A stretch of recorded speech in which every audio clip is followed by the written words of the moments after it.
Funding for this program was made possible thanks to a grant from Advance Realty, a commercial real estate development, investment, and management company with an interest in civic engagement. Online at advancerealtygroup.com.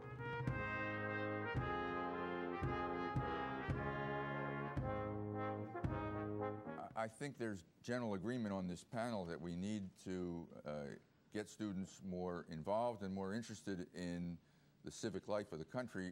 How do we do that? Ooh, let's get to the big question here. Well, okay. In fact, you know what? There was a Civic Mission of Schools report trying to answer that question. And it partially looked at the fact that families need to be engaged. We get a lot of our values from our families. So families, parents need to appreciate that democracy doesn't just happen out of the air. It happens because we instill the values and we instill the information in students. So there's parents. The biggest piece the Civic Mission of Schools report concluded, and I agree, is that really the public schools are the only major place where where students can learn, and we can get in touch with all different kinds of students. Do you think we should mandate civics education in schools? You know, it was mandated for most of the time that we've been a country, and it's rather ironic that it's only really in the last couple of generations that we haven't been teaching civics. Yes, I actually do think it should be mandated. If, as John Dewey, I think, suggested at the turn of the century, democracy needs to be reborn in every generation, and education is its midwife. If that's the case, then every generation needs to be imbued with the values and learn the knowledge to be an informed, engaged citizen. It seems to me that begs for a required civics course. As I said, New Jersey doesn't have anything, and you had alluded to the new standards. The state of New Jersey is right now going through a revision of standards and a revision of high school graduation requirements. I have to admit that this New Jersey Coalition to support the Civic Mission of Schools, if you recall, you moderated a panel discussion at our first conference in December 2005. I remember that. We have been pushing for civics as a high school graduation requirement. Doesn't look like it's going to happen. And we've been criticizing the proposed social studies standards because they're a little too focused on rote learning rather than critical thinking, and they are trying to integrate, which is not a bad idea, integrate history, civics, all the strands, geography together, but a lot has been lost in the process. So I'm a little concerned about that. Let's hear what's, both of those things. Let's hear what's happening in Pennsylvania. What's the status in Pennsylvania? We're having hearings on the idea of the testing for graduation and also requirements. It looks a little more possible than it has, but still it's a stretch for this to get passed. However, our Department of... Are we talking about a mandate? Yes, yes. Well, just the testing, graduation requirement and a test I guess if there's a graduation requirement, that's like a mandate to teach the material. Exactly, exactly. But I must say our Department of Education, our Secretary of Education, has recently come out with a standard-aligned systems for civics education that provides a framework for civics education K through 12.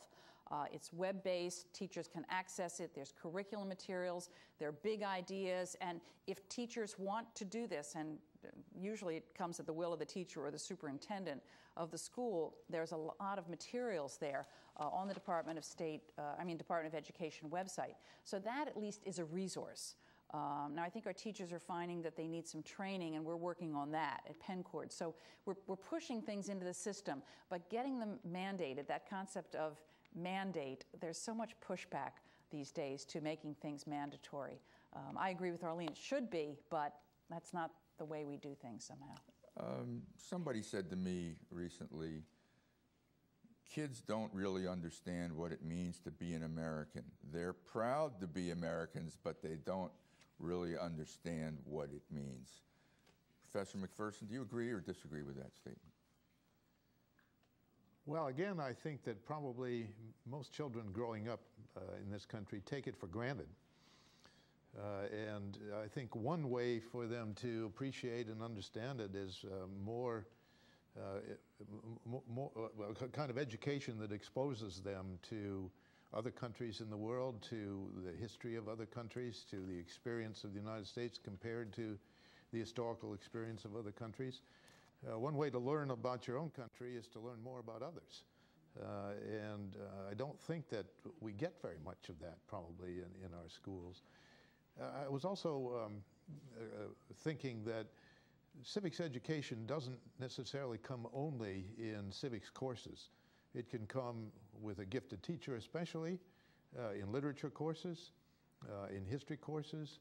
It can come in almost any course because problems or issues can come up in these courses, and a good teacher can use it as use these things as an illustration of how we function in society. So by that measure, it can also come through the media, through movies, if it's a good movie, or good television, high quality television. Yes, yes, I think so. Absolutely, absolutely. So Judge Zazzali, maybe you shouldn't tell the kids to stay away from Blockbuster and only read a book. Well, he talked about junk movies, not really good movies. No, blockbusters, they all have their purpose. It's always a question of moderation and balance. You know, I may have sounded a little bit gloomy before in terms of my prognostications, but if you'll indulge me, I see it with my own kids last year, throughout the year. Almost every dinner, they were actively engaged in the discussion more about the election, about the nominees in the primaries, about the issues, not just about personalities. I found that encouraging, but more important for present purposes. You asked me before, and I never really answered about going out and speaking to schools.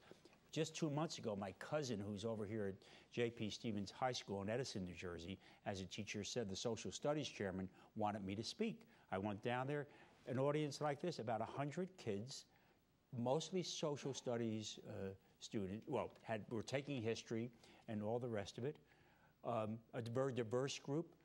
I thought, a 15-minute boring presentation. They responded with about 45 minutes of questions. Frankly, they were questions almost as good as yours. Okay? You were about to say better than mine, but that's okay. No, you know, who knows? I may want to be invited back. But it was just amazing, the level of intelligence, of vision, of concern. So and I think that's replicated in tens of thousands of other schools. I must tell you, maybe the reason I was so impressed is that the last question, some strapping 6'2" young man gets up around 17 years old. He says, "Sir, I have the last question. If there was ever a movie about you, who would you like to play you?" I was shocked, given the pedestrian presentation. So I figured might as well come out a winner. So I said, "You." That was a good answer. Well, I made one friend and 49 enemies. but on a serious note, there are very encouraging signs out there, and we have to continue to light that proverbial candle rather than curse the darkness. Major Rendell, you're a judge. I'm told that you have some kind of program in Pennsylvania where you send judges out to schools. Is that right? We send judges, we send lawyers. The challenge is getting people to ask for them and realize that this resource is there. But we're going to make a concerted effort on Law Day, which is May 1st, to let the public know we have judges, we have lawyers who want to come out and speak.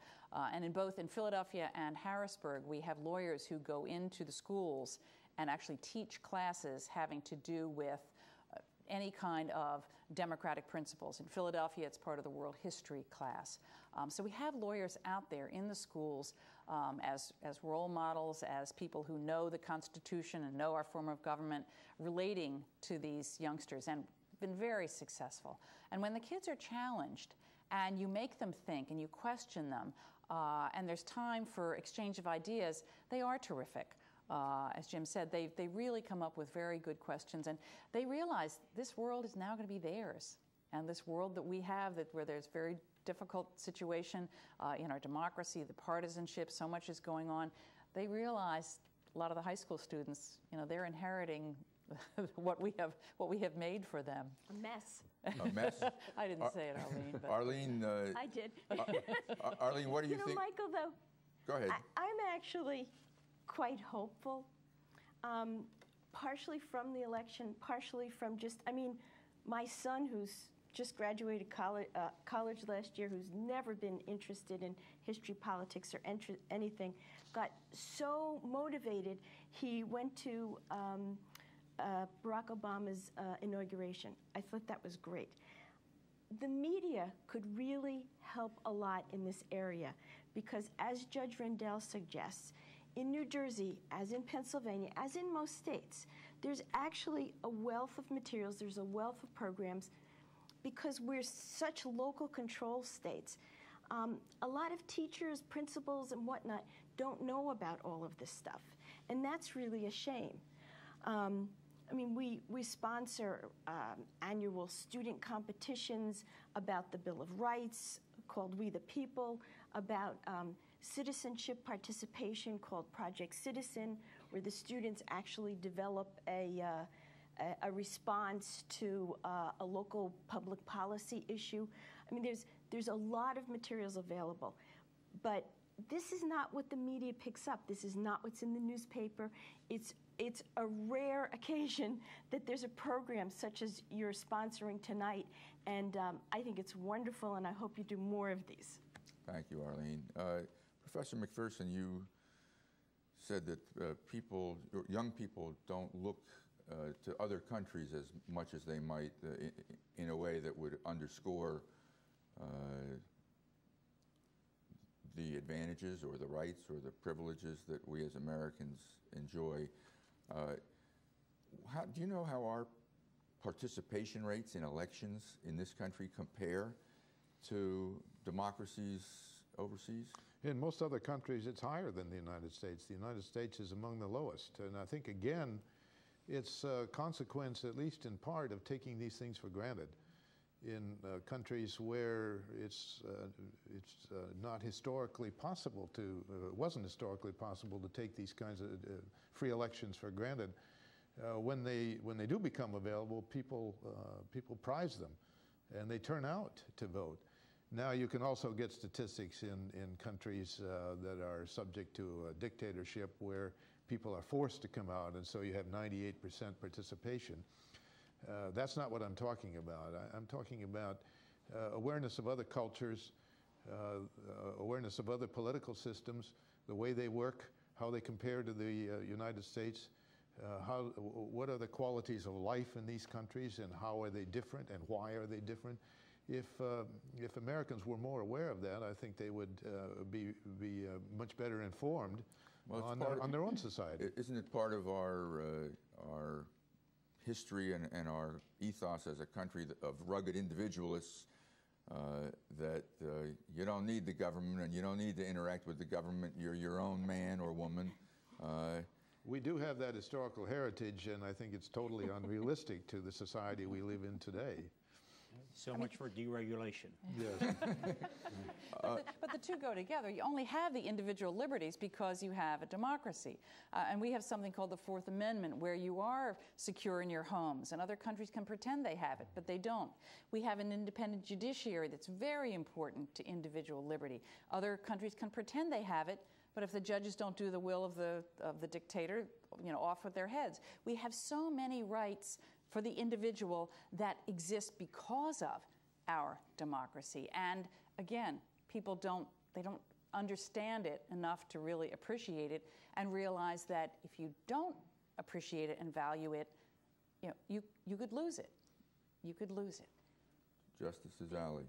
I wanted to pick up, but it's a whole other subject of your comment on the independent judiciary, and we are blessed where judges are not elected with an independent judiciary. The problem of appointed judges versus elected judges is a whole separate program. And by the way, another threat to our democracy, as Justice O'Connor has been discussing for the past 3 years. Well, we opened this discussion on comparing Lincoln and Obama. Let me turn to Professor McPherson. Do you see Obama as prevailing over his challenge the way Lincoln prevailed over his challenge? Well, I certainly hope so, but of course we won't know. We didn't know in Lincoln's case until Appomattox, which came more than 4 years after his election, and so I think we're going to have to wait at least that long to see whether Obama meets the challenges that greeted him when he took office. Anybody else want to weigh in on that question, Judge?